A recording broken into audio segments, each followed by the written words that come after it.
refuse d'être un échec. Quel que soit ce que tu traverses, refuse d'être un échec. Comme je l'ai toujours dit, tu peux échouer. Même pas à une occasion. À plusieurs occasions, tu peux échouer dans ta vie. Mais refuse d'être un échec. Refuse d'être un échec. Ce n'est pas parce qu'on échoue qu'on doit croire qu'on est un échec. Ce n'est pas parce qu'on a plusieurs occasions d'échec qu'on peut se considérer comme un échec. Et plusieurs personnes n'ont pas compris cela. Et c'est la raison pour laquelle ils cèdent au découragement. C'est la raison pour laquelle ils sont abattus. C'est la raison pour laquelle ils sont découragés. C'est la raison pour laquelle ils ont perdu l'espoir. Ils ont perdu la passion. C'est la raison pour laquelle ils pensent qu'il n'y a plus de solution. Ils pensent que le dossier est complètement classé. Mais je suis venu dire à quelqu'un aujourd'hui, ton dossier n'est pas encore classé. Le dossier de ta destinée, le dossier de ton avenir, le dossier de ton futur, le dossier de ton appel, le dossier de ton ministère n'est pas encore classé. Quel que soit ce que tu as traversé, quel que soit ce que tu traverses, quel que soit ce que tu traverseras, laisse-moi te dire quelque chose. La seule personne qui a la capacité de fermer le dossier de ta vie, le dossier de ta destinée, le dossier de ton futur, c'est toi-même. Ce que tu ouvres est ouvert devant Dieu. Ce que tu fermes est fermé devant Dieu. Si le dossier de ta vie est ouvert à tes yeux, est ouvert dans ton imagination, est ouvert dans ton cœur, est ouvert dans ta pensée, alors ce dossier sera aussi ouvert dans l'imagination de Dieu, sera aussi ouvert dans les pensées de Dieu. C'est vrai, tu peux être victime des injustices. Mais qui t'a déjà dit que ce monde était un monde de justice? Mais qui t'a déjà dit que ce monde est un monde de perfection? Même si tu as été victime des injustices dans le corps de Christ, dans l'église, qui t'a dit que l'église de Dieu est parfaite? Parce que la parole de Dieu nous dit, il a donné certains comme apôtres, d'autres comme prophètes, d'autres comme évangélistes, d'autres comme pasteurs, d'autres comme enseignants. Pourquoi? Pour le perfectionnement de l'église. Donc même l'église de Dieu n'est pas parfaite. Si même l'église de Dieu n'est pas parfaite, pourquoi crois-tu que ce monde est un monde de perfection? Et à cause de cela, tu penses que parce que tu es victime des injustices, parce que tu es victime des efforts que tu déploies et tu ne vois aucun résultat, tu penses qu'il y a quelque chose qui ne va pas. Il y a un prix à payer. Il y a un prix à payer. Il y a un prix à payer. Et ceux qui paient ce prix, c'est ceux-là qui ont pris la résolution de ne pas être un échec. Quel que soit le nombre de fois qu'ils échouent, ils se relèvent et ils tentent encore, continue à tenter, continue à oser, Quand ils ont mis Jésus sur la croix, ils savaient que tout était fini.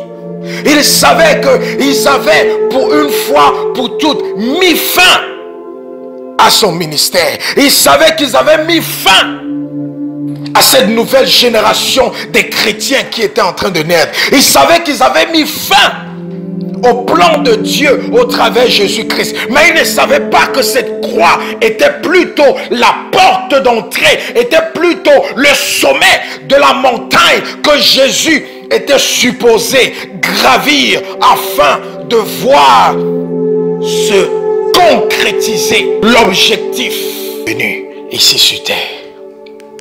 lorsqu'ils pensent qu'ils sont en train de te frustrer, lorsqu'ils pensent qu'ils sont en train de t'oppresser, lorsqu'ils pensent qu'ils sont en train de te démoraliser, ils ne savent pas que Dieu utilise cette condition inconfortable, cette condition douloureuse, cette condition difficile pour travailler en toi, pour faire naître en toi, pour activer en toi le potentiel qu'il t'a donné de devenir ce que tu dois être selon le plan qu'il a prédestiné pour toi avant que tu ne sois conçu dans les entrailles de ta mère. Alors arrête de te plaindre, prie.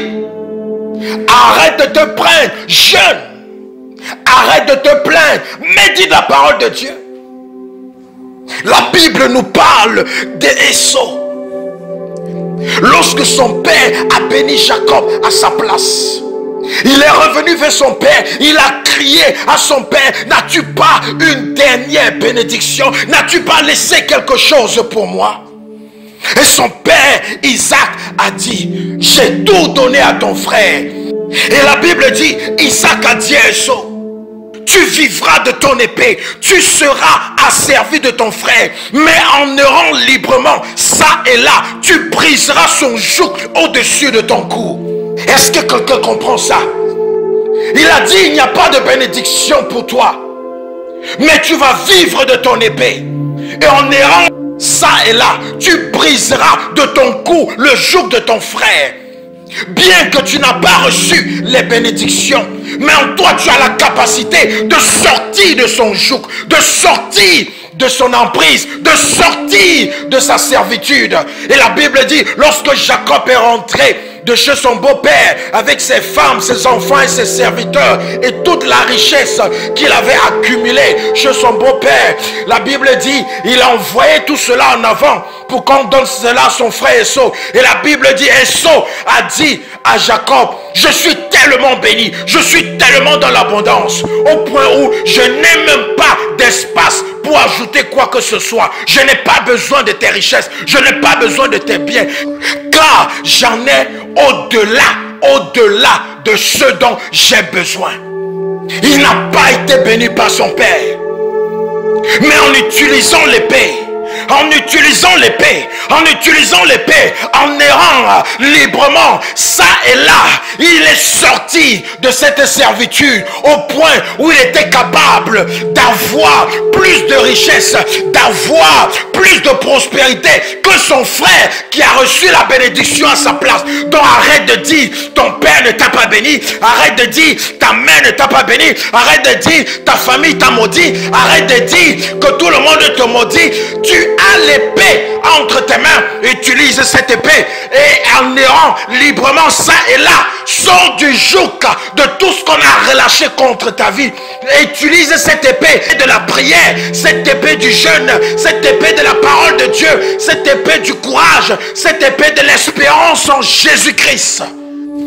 Échouer pour un victorieux, pour un enfant de Dieu réel, pour une personne qui a un système de pensée renouvelé par la parole de Dieu et par le Saint-Esprit, pour ce type de personne, un échec n'est qu'une opportunité pour lui d'avoir compris que quelque chose ne fonctionnait pas.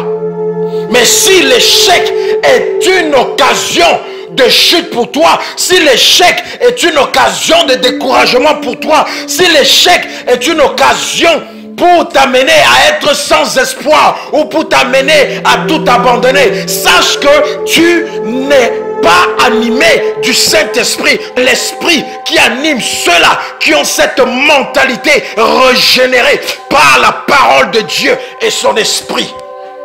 Le jour où tu déclares que tu es un échec, c'est le jour où tu déclares les funérailles de ton avenir. Le jour que tu déclares que tu es un échec, c'est le jour où tu déclares l'enterrement de ton appel. Le jour que tu déclares que tu es un échec, c'est le jour où tu déclares que tu n'es pas pas héritier ou co-héritier avec Jésus-Christ. Le jour que tu déclares que tu es un échec, c'est le jour que tu déclares que tu n'es pas un enfant de Dieu réel.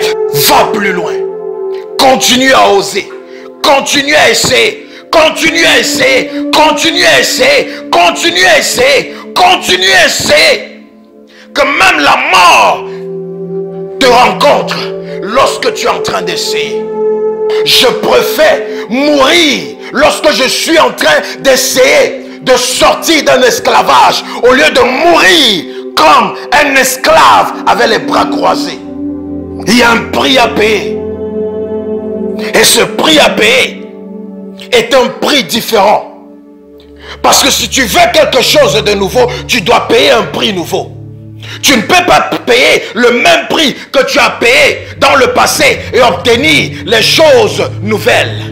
Si tu continues à payer le prix que tu as payé dans le passé, tu n'auras que les choses que tu as obtenues dans le passé. Mais si tu veux obtenir des choses nouvelles, paye un nouveau prix. Va au-delà de tes douleurs. Va au-delà de tes oppositions, de tes résistances.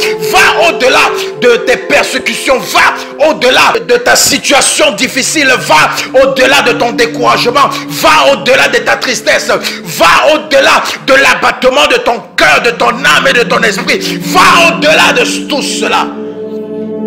Tes problèmes, tes blocages, tes douleurs, tes tristesses, ces moments de solitude, ces moments de découragement, ces moments de faiblesse seront les chapitres avec lesquels l'histoire de ta vie sera écrite. Sème dans la foi en Jésus-Christ. Sème dans la prière. Sème dans le jeûne. Sème dans la parole de Dieu. Sème dans la pratique des principes de Dieu. Et tu en sortiras vainqueur, quel que soit le temps que ça prendra.